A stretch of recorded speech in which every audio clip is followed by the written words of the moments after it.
CIA যুক্তরাষ্ট্রের কেন্দ্রীয় সরকারের আওতাধীন একটি বেসামরিক গোয়েন্দা সংস্থা।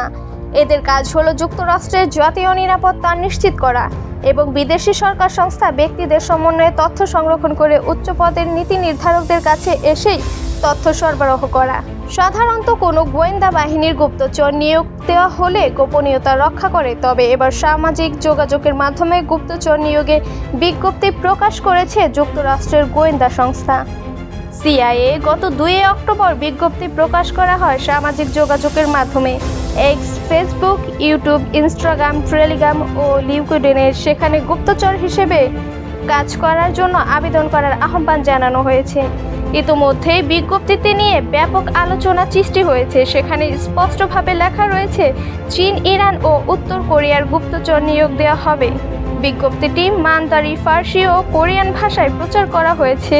ইউক্রেনের শুরু হওয়ার পর রাশিয়া থেকে একইভাবে গুপ্তচর সংগ্রহ করেছিল সিআইএ, আর এতে বেশ সাফল্যও পেয়েছিল সংস্থাটি।